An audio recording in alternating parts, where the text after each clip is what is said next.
Welcome back to the Eight Man Breakdowns podcast. This is where we discuss all phases of the game of football, including philosophy, play concepts, questions, and more. Joining me today is Coach Coach Dunlap. Coach Dunlap is the head coach at Kinsley High School in Kinsley, Kansas. Coach Dunlap has 7 total years of coaching experience, 5 as a head coach, all coming at Kinsley and all in the 8-man game. In his 5 years as head coach, he took a team that had gone 2-25 in the previous 3 seasons and is currently 25-22 as a head coach since that time. Went from 25 losses to 25 wins within 5 seasons. Well, Coach, thanks for joining me today. Yeah, man. Thanks for having me. So let's start with some background info here. Just tell us a little about yourself and your high school days and how you got into coaching. Well, I grew up in Natoma, Kansas, and when I was there, I played football all 4 years. I played for Coach Labertu, who's he's currently the head coach at Sylvan Lucas. That was the extent of my playing career, really. I didn't play when I was in college, but I went to Fort Hays and officiated for 5 years, and really enjoyed that. And when I finished college, I was lucky enough to get a position at Kinsley and spent 2 years under Coach Burkhart as his assistant. And then going into my third year, I took over as the head coach, and I've been a head coach at Kinsley for 5 years now. And real quick, you helped me out here. Natoma, 8-man Division II, right? When you were in high school? When I was in high school, yeah, we were 8-man too. Do you have a lot of kids on the team? Never a ton, man. We would average anywhere from 15 to 18 or maybe 20. Certainly, we had some bigger classes that were above me, so it seemed like as I got older, the total numbers on the team seemed to drop a little bit, but definitely not huge teams. How far is the Kinsley and Natoma? Did that have any attraction to you as far as relationship to home? Yeah, it's not too bad. It's just under 2 hours, and not a ton of relationship between Natoma and Kinsley. I knew that I enjoyed growing up in a small town. I think that a small town offers a lot of opportunities that maybe a larger town doesn't. So I knew I wanted to go somewhere small, and Kinsley was the right fit. I mean, I 100% agree. And obviously, you came from a small town, so it's an easier transition. But yeah, there's definitely more opportunities at the small town level. You can coach every sport you want all year long. So here, talk about playing under Coach Labertu. You played quarterback, right? Yeah, I did. Okay, so just talk about the schemes, or I mean, anything about playing under Coach Labertu when you were in high school. Yeah, so I was fortunate. I started at quarterback for 3 years when I was in high school, starting my sophomore year, and Coach Labertu came from the Mike Weatherman program there at Sylvan, where he had a really successful career, and he played quarterback himself. So I had a lot of opportunity to learn from him as a quarterback, and felt like he really taught me the ins and outs of the position. And when we were there, I know that he's changed certainly throughout the years and adjusted to the team he has. We were certainly a drop back and let it rip type of team. It wasn't super uncommon to throw the ball 30, 40 times a game, try to get to guys on the edge. So we were spread it out and throw it around type of team when I was there. At the time, I would have said that's not the most common thing, like an 8-man team to really spread and throw it much. A lot of teams were still in the eye. But you started as a sophomore, you're more pass heavy. So does that have a correlation? The offensive style that you ran in high school in 8-man, did that have any correlation to your current style that you use as a coach? It certainly has some impact on what we do when we drop back and throw it. I'm a big guy that I really try to adjust year to year depending on who we have. So if you would have played us a few years ago when I was just getting started as a head coach, we were certainly spread it out and sling it around a little bit type of team. And this year we were blessed with a pretty solid line, so we were more of a double tight and run it straight ahead type of team. But yeah, there's definitely a lot of similarities in our, maybe more you see it in practice or in certain game scenarios. There's certainly a lot of impression that Coach Labertu's style of that time has on the Kinsley team now. Switching back to what you said about officiating in your time at Fort Hays, just talk a little bit about how working as an official for 5 years has gone into your coaching career. How has it helped you? What have you learned? Just talk about that, the relationship between starting as an official and now coaching. Yeah, man, I truly think it was invaluable to me. Just to I felt when as a quarterback, it's kind of one of those things where you really have to know what everybody's doing on every play, so that you can get guys in the right spots or deliver the ball at the right time, or running backs got to be able to see the hole at the right time and different things like that. But when I started officiating, it kind of took my understanding of the game up another level to where then I understood what officials are looking for and what responsibility each official has and even some little um, quirks throughout the game and in the rule book as far as different scenarios and how things should be handled. Certainly helped me, as a play caller for sure. When it comes to talking to officials during the game, I really felt like it helped me understand, how to interact with officials to get them to understand where you're coming from or what you're seeing or whatever it may be. Um, it was certainly something that I think is very valuable and certainly helps me a lot.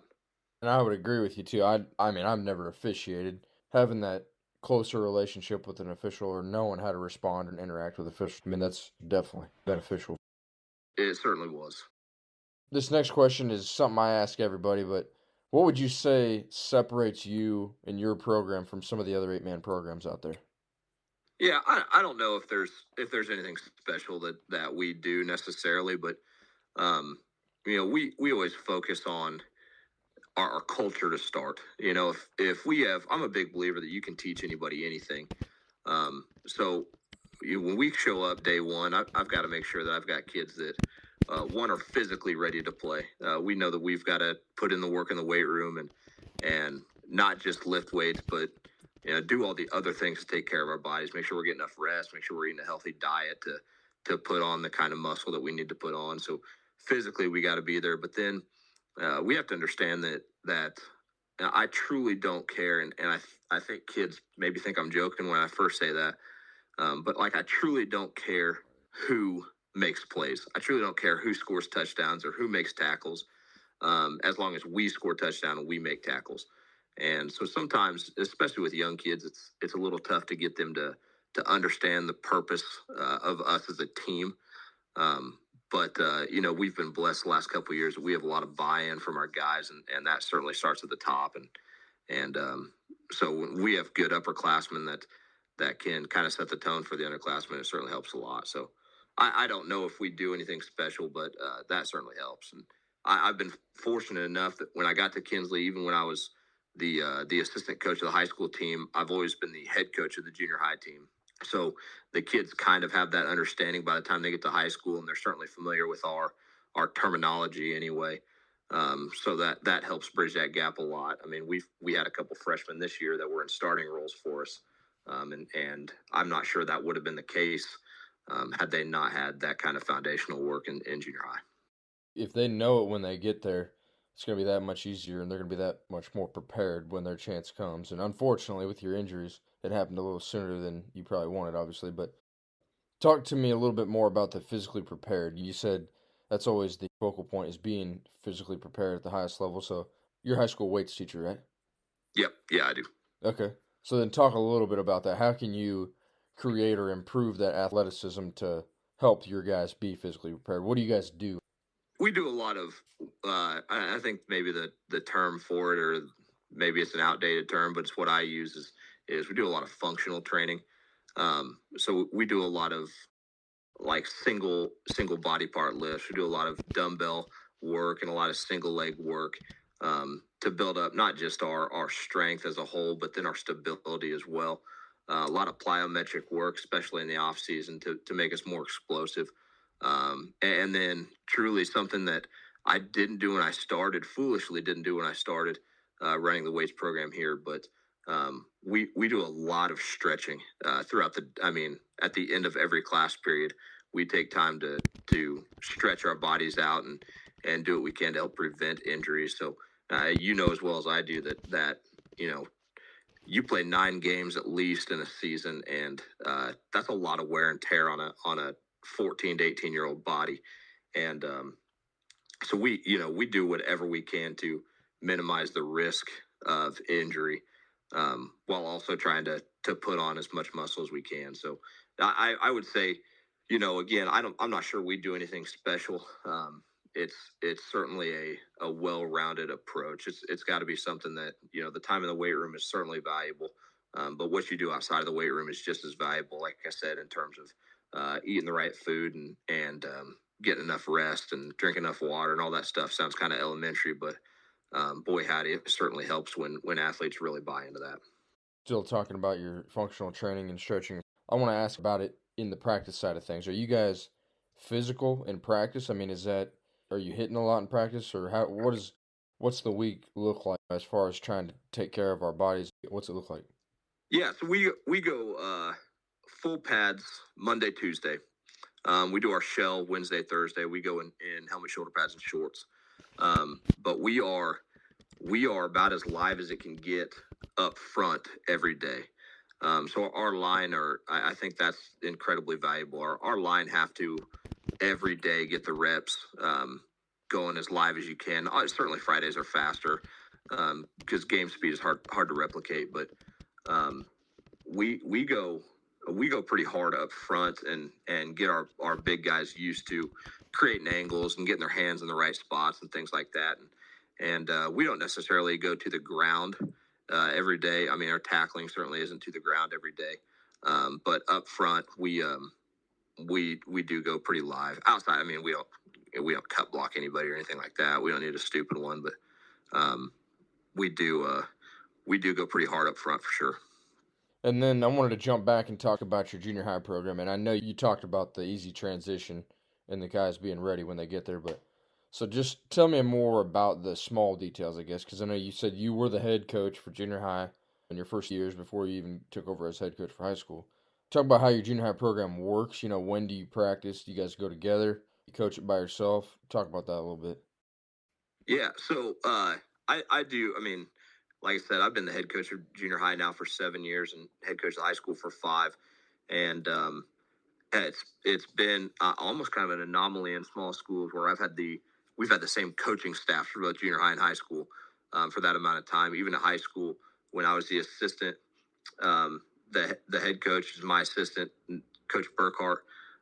After a couple years, he was starting a family of his own, and he's a Rule 10 coach, so he was getting um, busier in his professional life as well, and he was the one that actually suggested making that change. And at the junior high level, I've been working with Coach Kraft for all 7 years, and we're fortunate that our practice time is actually during like the junior high physical education time during the day. So we practice during the school day, during the last hour of the school day. So I've got kids that are already there. And how They long don't is have to. that? It's gotten shorter throughout my time here at Kinsley. We only practice for about an hour and 15 minutes a day. It's not long at all. Mm-hmm. So we really, I mean, our practices have to be pretty efficient. We get there and get warmed up and stretched out and get after it. And certainly with those boys, it's a lot of foundational work. I mean, it's a lot of let's learn how to block, let's learn how to tackle, let's learn how to take handoffs and stuff like that.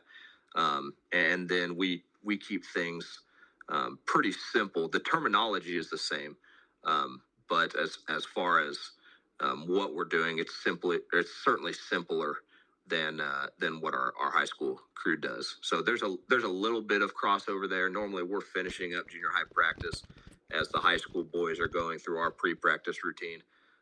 So there's a little bit of time where we're both on the field, but it's not more than about 10 minutes or so. Well, that's awesome. For 7 years, hour and 15 minutes a day. I mean that you don't have to reinstall your offense every off season or I mean they know it in junior high and that you just expand on it by the time they get to high school. So that's Yeah, pretty awesome. and it's I will tell you one thing, man, that's incredibly valuable to us is, even though we don't make a big scene about it, um, the junior high boys, they're finishing practice just to see the high school boys when they get on the field and like kind of the level of focus that they have. And like I said, we have a pretty organized pre-practice routine to where our high school boys get there, get their pads on, and get right into their stuff. So the junior high boys kind of get to see um, that heightened level of structure and organization. And I think after as the season goes on, I think that has an effect on them. Certainly, when we have successful seasons at the high school level, they can tell that those little details certainly matter. Let's say I'm spectating a Kinsley game on a Friday night. I'm not against you. I haven't seen you on film. I'm not coaching against you. I'm going to watch a game. What's going to stand out if I'm just watching the Coyotes on offense? Well, we've I'm a big believer, and we're going to run the ball until we can't. And so this year, like I said, we were blessed with a pretty big physical offensive line. So we spent a lot of time under center. And to spectators, it may have been a little boring when we're churning out 3, 4, 5 yards of play. But we did spend a lot of time on a double tight set and just tried to wear down our opponents physically a little bit up front. It may not be the most um, appealing thing to watch necessarily, and the games may go a little fast because the clock doesn't stop a ton. But we're pretty tight and under center at the high school level this previous year anyway. But that being said, if you'd come watch our junior high team this last year, we were not that way. We were spread it out and get on the edge type of team.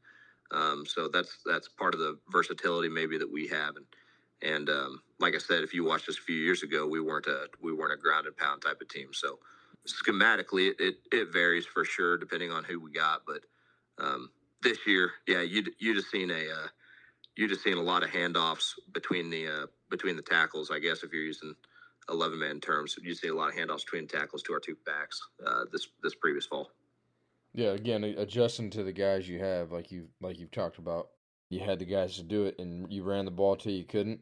There's probably wasn't many times this year that you could say you couldn't run the ball. I mean, maybe the South Central game with your injuries, but you could run the ball pretty much every game. You did. I mean, yeah, we were fortunate. I mean, we as a team in 9 games this year, we had 2,500 yards of rushing, and like I said, if for a majority of the season, you'd watch us, and we were certainly a double tight team. If you watch first game of the year, we played Victoria, even though we scored a few touchdowns throwing the ball that game, but largely we ran the ball, and it was out of a spread set. We'd spread out and to try to create some better angles up front, and still run the ball just out of a spread formation, and worked to our favor in that game as well.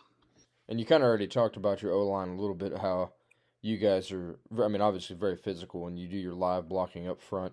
Yeah. But let's say I'm a new offensive lineman in your offense. I'm coming in as a freshman transfer. I haven't gone through your junior high program.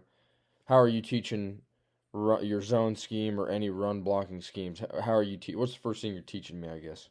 If you have some football background coming in, we're going to get you in the right stance. First of all, it's wild to see some of the stances that junior high kids have when they come in, or underclassmen when they come in. But the first thing for sure is always our steps.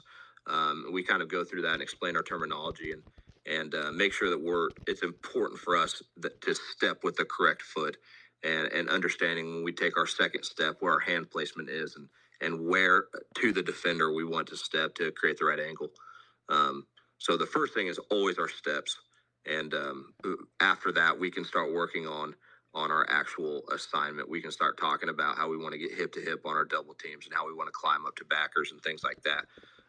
But that all stems from having a foundation. We work from the ground up. I mean, it's our steps first, our hand placement second, and then it's just about getting to the right guy and running our feet.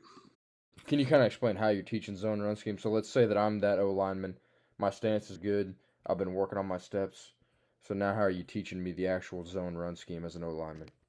Yeah. So what we're doing is, and I'll give you like an example of a play that we run frequently is the way we call plays is everything just has a tag, and they can get a little wordy, but one that we would call frequently is an I formation 34 bang. It is certainly a play that we ran a lot this year in high school. And all that means is obviously if tell us what formation we're in, and then the number whether we're calling a 14, 24, or 34, those are all blocked the same. That doesn't change our line assignment at all. It just tells us who's getting the ball.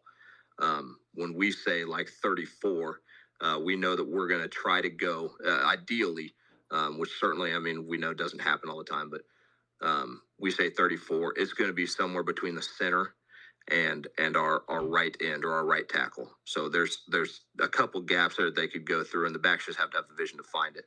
But when we say, a 34 bang, it means that the bang means we have a lead blocker, and the 34 is somewhere inside the end to the right of the center. So it's not necessarily a specific gap. It's not a power gap scheme. It kind of lets the running back find the right hole and just be a playmaker there. So we do the same thing. If we were running to the outside, we call it a 36 bang.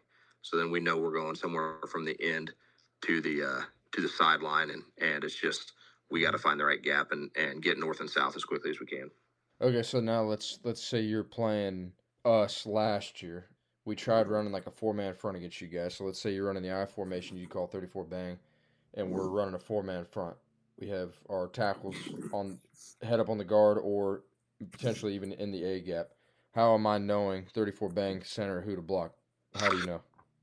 Yeah, so our responsibility is we teach our line. Everything starts at play side. So we know that. Let's say that you've got guys that are in the A gaps, right?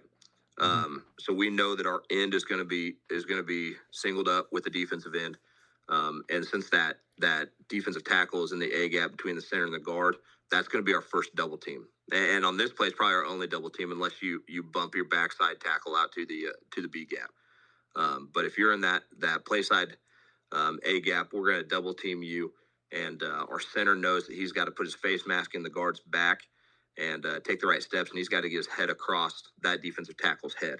So then our guard is going to climb up to the inside linebacker, and if we have a bang, most of the time, depending on the defense, I suppose, we're going to send our two back or a Y back, full back, whatever you want to call it. We're going to send him to the play side backer or the corner, whatever you want to call it, an 8-man. So we're going to double team that play side tackle up to the inside linebacker, send our bang guy to the outside linebacker, and then our backside guard, either if he's quick enough, he can get a decent angle on that other tackle, or he can cut him. And then our backside end, we never block a backside defensive end. If that backside defensive end is running hard enough straight down the line to make a tackle on our back, then we can run a quarterback boot, or we can run a naked rollout that way off of that play action. So we don't touch the backside defensive end. Our end there will go up to either the safety or the other side, the backside corner. But we should have on our zone scheme, we should have at least one double team on every play. If that backside DN's running your backs down, yeah, you got a problem. You need a new running back. Yeah, that's what we say too, and we've been blessed with a couple good ones the last couple years, and if your backside defensive end, which we've certainly seen some very athletic defensive ends for sure, but if your backside defensive end is crashing hard enough that he can catch one of our backs, then I need to pull my head out and call the right play, and our running back needs to shift into second gear and get after it. So tell me, what are your splits like? How far are your alignments supposed to be? It kind of depends on the linemen that we have. We were relatively athletic up front this year as well, so we were able to get some wider splits because wider splits are going to make the defense widen out as well. It's going to give us some more lanes, but then our linemen have to be athletic enough to get there as well. So on a normal year, I suppose we're about the same as everybody. If you stick your arms out, we're slapping hands is about as wide as we want to go. Certainly, if our line is not as big, but they're quick enough, we may widen out a little bit and try to get some better angles. But if we're big hosses up front, we may tighten down and just try to bulldoze through guys. So it kind of depends a little bit, but normally we're not incredibly wide by any means. It's about just getting to the right spot, getting the right leverage on guys as we climb to the second level. Not necessarily calling them out by name, but we've talked about some of your O-line guys you had and the speed you had at running back and all that, but talk a little bit more about last year. I mean, I knew going into the season, I thought you guys were going to be the team to beat in Division II West for sure because you didn't really lose anybody. I think you had one senior the year before, But I was Yeah, like, that was our toughest game, if I'm remembering right. That was the closest win we had of the regular season. I think, yeah. and obviously we came back to beat you. I mean, we were losing that pretty much the whole game. Well, outside maybe the first quarter, but anyways, I'm getting off topic. So yeah, just talk about last season a little bit. Yeah. So we had a large senior class and guys that we're certainly gonna have to replace moving forward. So we started five seniors on both sides of the ball, and up front anyway, it was our two guards, Efren Holguin and Caden Arnsman started our guards, and then we had depending on what formation we were in, we had a junior at one end, we had a junior at center, and we had a freshman at the other end. Our interior three were all pretty big, and our guards especially were relatively athletic. So those guys really set the tone up front. Man, Caden and Efren did a really good job and understood leverage very well.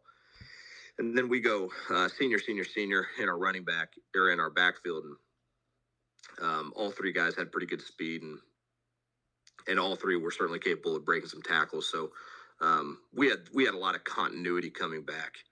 So our linemen knew that they just got to get pieces of guys, and our backs were fast enough. A lot of times we had a lot of long touchdown runs because once Case and Lemus or Connor Chamberlain got in the open field, they were relatively tough to catch.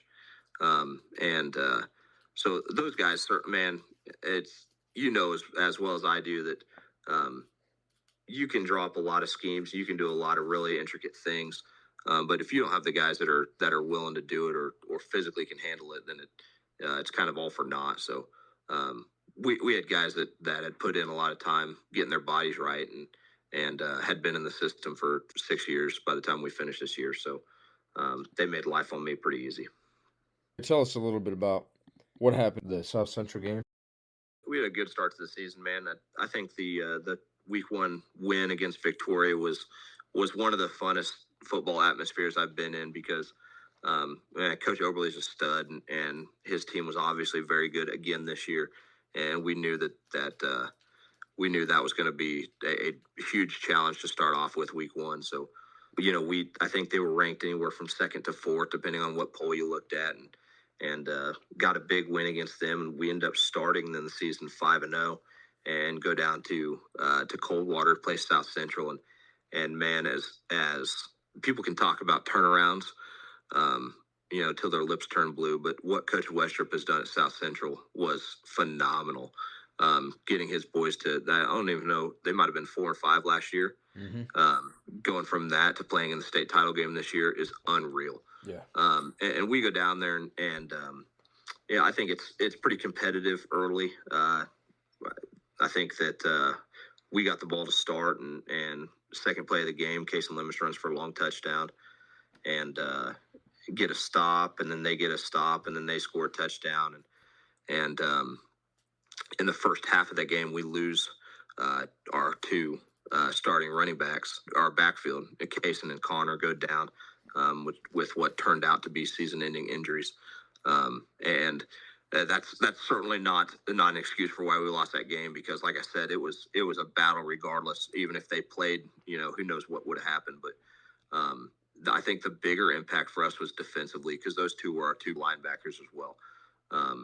So yeah, we go down there and we lose those two, and then Efren Holguin gets hurt in the second half, and our center gets his head knocked up pretty good. So it was just one of those games where it was kind of like, man, everything felt like the world was going against us. But like I said, that's not a discredit by any means to what Coach Westrup did, because that's what they did this year was phenomenal, and had a really, really good run. So that it was just one of those games that was kind of tough to swallow after that one, and then we finished the season from that point on 2-2, and had a lot of guys that had to step up. So it was that was a tough game. We had some pretty lofty goals for the season, and going into that game, I thought our goals were becoming more and more realistic, and just to have I was more sick for the kids. To know how much work they'd put in to achieve what they were hoping to achieve. To see a couple of them never set foot on a football field again was was pretty tough to swallow. Obviously, Coach Wester done a great job there, and those kids, I think they'll even be better next year. Going forward. Yeah, for Um, sure. but anyway, yeah, that is tough. Anytime you lose a player, especially seniors, like you said, who had put all that work in. What would you say you learned the most about your team? Getting through that experience. I mean, you had some young guys have to step up pretty early, and you had some older guys that didn't probably play as much, that had to play a little more. What would you say you learned most about your team through that? Yeah, I think we talked early in the season that I thought we had a really solid, complete team, and I thought we had a lot of guys that maybe were standing on the sidelines for us that would play for a lot of teams, and we kind of got to put that to the test. I will say, Mm-hmm. the following week we played St. John and probably had our out, probably had our most focused week maybe of the season that week because we knew we had a lot of guys that had big shoes to fill. When you're replacing half your starting lineup, both sides of the ball, that was tough. So we knew that we had to have guys step up, and they didn't have a lot of time to do so. We learned that we were a complete team, and to be honest with you, I was a little anxious going into that St. John game, and not really nervous. I'm not a nervous guy, but unsure maybe is the right word. Just how some of those guys would respond, and they certainly played well, and I think it kind of showed that we had guys beyond number 8. I thought that we had guys that could play in a varsity game that maybe didn't get the time to really the time to get the spotlight until that opportunity, and there was never a waiver in focus or attitude or anything. They were just kind of like, "Yep, it's my turn. Here we go." And man, as a coach, that was a thrill to see. That was a relief to see. 45 St. John, then kind of rolled over us, and then even in your playoff game at home, I know you ended up losing it, but you guys were in it the whole time. Yeah, we got down in that playoff game versus Titan. We got down early. Actually got shut out in the first half, and came back and thought that I was getting a little cute in the first half with play calls, and we just kind of got back to who we were, and we started running the ball, and had another senior kid that only played 2 years of football. His name was DeQuan Johnson, and he's 5'2". It seems like on a tall day, but had good speed, and he put him at running back and broke a couple of them, and it was good to see. We certainly battled back and just had a couple things didn't go our way late, and same kind of thing, man. Dayton's a good team. They're a solid team, and certainly very well coached. Every year, Coach Simon does a really good job. So Mm-hmm. Yeah, we knew that was going to be a battle. So and they went on to play Victoria too, and so I mean, yeah, they won another game in there. yeah, But and certainly week 8 against you guys as well. I thought we had a very good first half, and came out, and your boys certainly outscored us in the second half.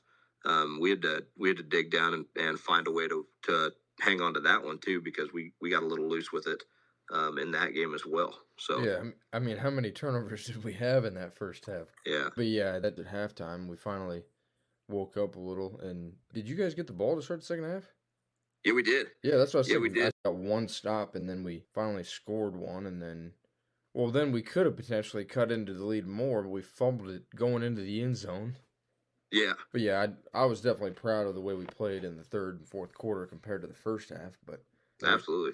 we've got some young guys that got a ton of experience this year with a bunch of injuries and just being inexperienced overall, lack of seniors. But anyway, speaking of that though, so building off last year's success for you guys, losing a couple seniors, or how many seniors you losing? We had 8 total on the team. Like I said, we had 5 stars on both sides of the ball, and then we had a couple of injuries go down. So we had, like I said, Daquan stepped in and was a starter as well. So we had 6 seniors of the 8 that were starters at some point throughout the season. Okay, so you're losing 3/4 Yeah. of your Yep. starting lineup going into next year. So, and you guys go up to D1. I mean, that's going to be a little tougher. But what do you look forward to most going forward? I'm just kind of maybe the same thing that I thought going into that week. Like I said, after the South Central game, going into St. John, I'm just excited to see how the boys handle this off season, and how their mentality when it comes to their time now. So like I said, we certainly have some shoes to fill and some very important positions that we got to make sure we get right. But I'm just excited to see how our boys respond to that. I think our attitudes will be good.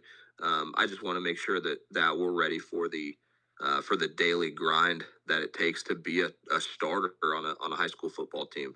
I think sometimes kids can get kind of comfortable in that backup role and having to fill in when here and there sporadically. So I'm excited to see how some of our guys react.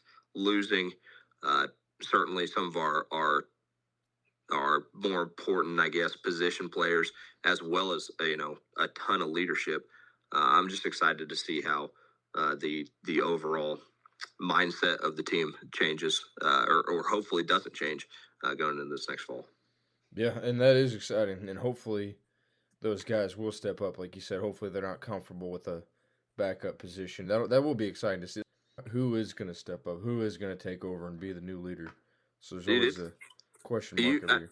Go ahead. you're no, I was just gonna say. I mean, that as a coach too. One of the funnest things to see is kids that you know maybe don't aren't ready physically or something like that, and get put into a position before they're ready, and just how they change.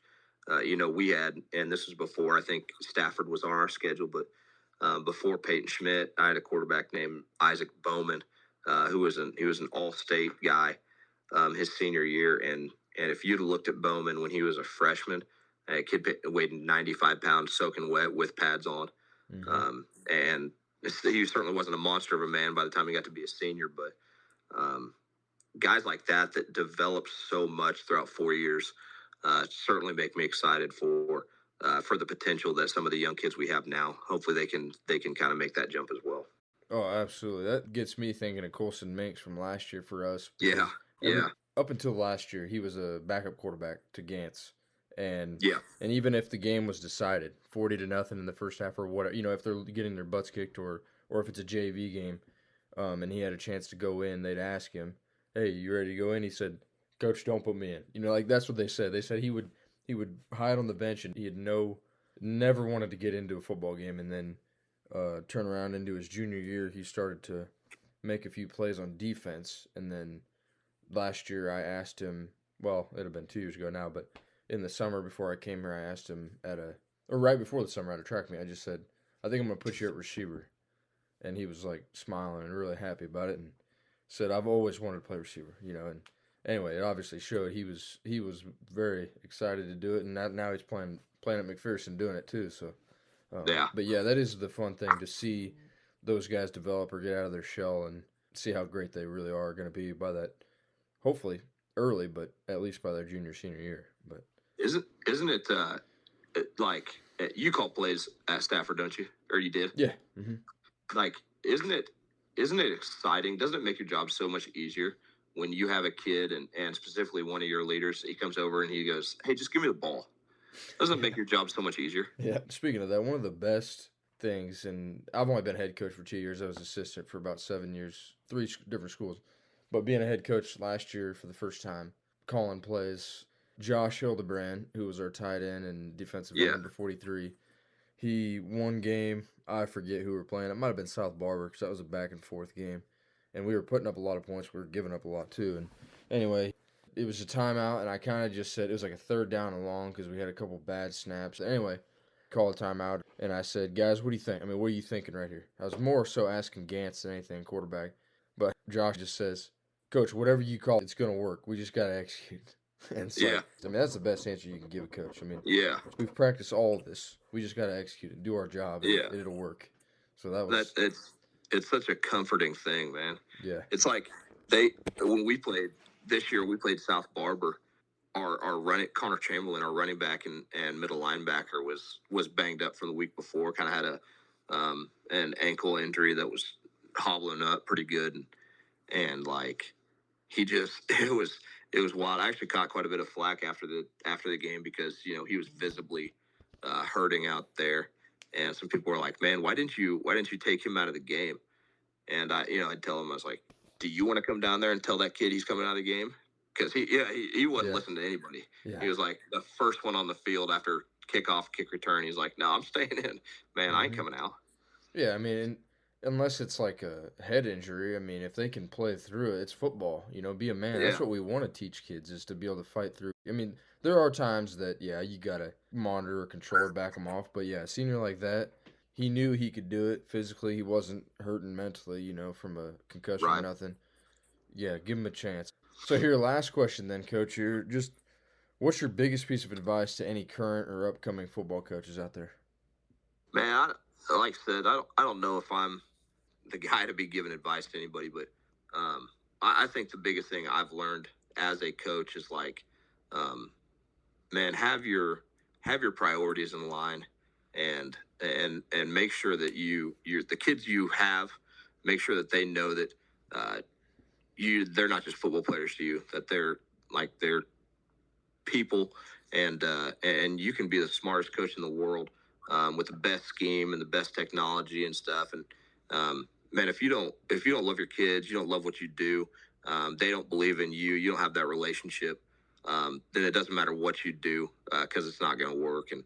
And I've always said, and you certainly, at Stafford have this same thing where you guys talk after the game about, um, your faith and your team as a family and whatnot. And I always know that my priorities when it comes just to football, or as a Christian guy, like, we're gonna do whatever we can, um, to use the gifts that God's given us, and we're gonna play football the right way. We're gonna play it physical. We're gonna do it in a respectful manner, and that's what I'd say to kids is, or to coaches is, have your priorities that you're willing to die on a hill for, and certainly let your kids know that you care about them and that you love them, and life gets a heck of a lot easier when you have that relationship with them. I always stole that quote from Teddy Roosevelt. They don't care how much you know till they know how much you care. Sure. That's Yeah. a Yeah. Yeah. that's the one of them. Yeah, obviously old quote, but yeah, I've been to several different places and I've replaced a head coach that they've had for multiple years. It's not easy to trust a new coach or somebody you don't know.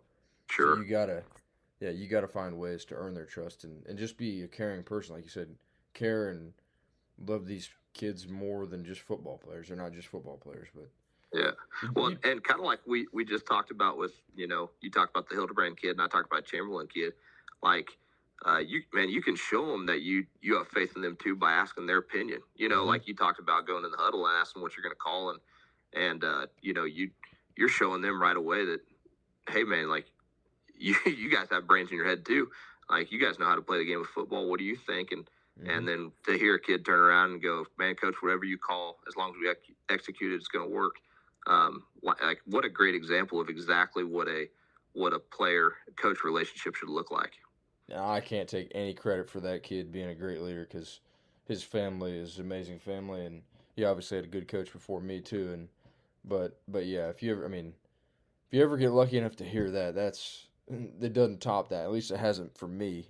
No way. Yeah, no way. But yeah, if you got kids that that you trust and they trust you back, giving them a choice or giving them a chance, that's another thing. I mean, I do that in practice every week. Whether it's mostly offensive individual sessions where our quarterbacks, receivers, or running backs are running routes and stuff, and I'll just say, what do we need to work more on? Put it in their heads. What do they truly think? The quarterback, what throws do I need to be throwing more? And what routes do I need to be running as receiver? Whatever, kind of giving them a choice, because again, putting it in their head that they got a brain, they're smart enough, they know what they need to work on or how to improve, but it also gives them a little sense of control. They think they're in control of it, even though it's so they unknowingly are getting better or improving or anything. Anyways, I'm getting off topic here, but No, that's hearing you say that, man, is it's 100% true, and it's something we do as well. And to be honest with you, I don't know if we did that until the last couple of years, and um, where we do it probably once a week, where we're working on our team offense stuff, and where I kind of step off to the side, and I'd look at Peyton or Connor or Cason or whoever, and I go, hey, I'm gonna give you 20 minutes now, and I want you to call plays. I want you to call whatever you want. It can be on our wristband, it can be on our play sheet, or you can call something that's not on there. Mm-hmm. And it's kind of like, one, if you call something that's not on there and I like it, I promise you I'm putting it in. Yeah. And not only that, but I think it gives them a little bit of ownership in what they're doing. That they're, Mm-hmm. these guys aren't just robots that are following orders. It's guys that have a little stake in what's happening on the field, as well as far as what's being called maybe schematically. It certainly gives them a voice on Friday nights.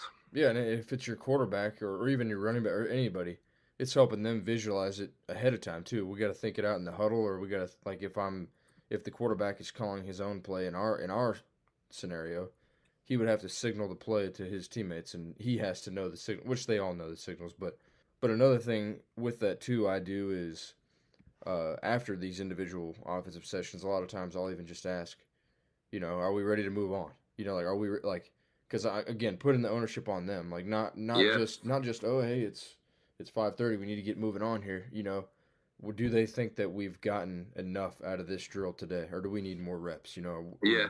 Put that ownership a little more on them too. Yeah. Yeah, they've and I've noticed this coaching basketball maybe as well is um, the question I probably ask most throughout a year is just why. Mm-hmm. Like everything we do, and going back to what I was talking earlier about, like starting with our steps and starting with our handoffs, and for our quarterback starting with our footwork. It's like I want them to understand why we're doing things. Like, why is it important for you to step with this foot at this time? Why is it important for you to put your hand on this specific spot? And I think like that has improved our execution so much, because when they understand why every little minute detail is important, um, they start to understand the total flow of the play, or the total flow of what we're doing. If they understand everything down to exactly why we're doing things, that's certainly helped us a lot. Yeah, absolutely. And I mean that's the thing with kids these days, and with it's crazy how and I've been in 4 different schools now.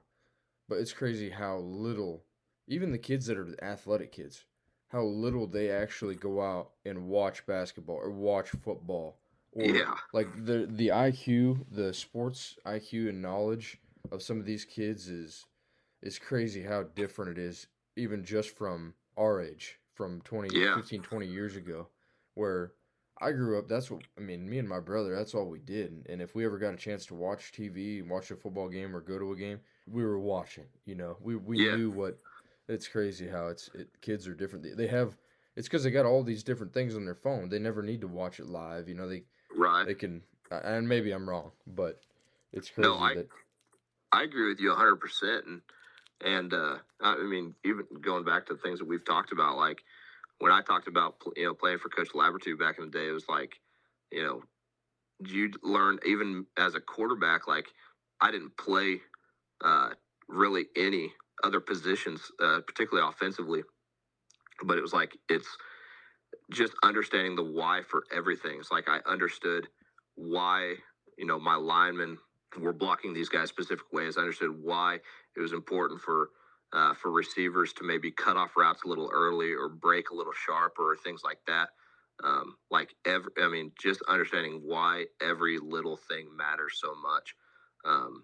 It makes such a big difference. And I was the same way as you, man. If you like Saturdays in the Dunlap household growing up were like holidays, man. It was like Mhm. you wake up and you get something to eat and you watch football. That's just what you did in the fall. Yep. I've been taking a master's class recently about sports psychology, and there's a lot of different things that I've been bringing up right now about it. But this most recent assignment I did was talking about motivation, and it basically just said ask people that participate in sports or athletics or exercise, whether it's family, friends, or kids you coach or whatever, what motivates them to exercise and to play these sports and participate and all that. And in first the question though prior to that was like, what motivated you? Why are you, interested in sports or whatever?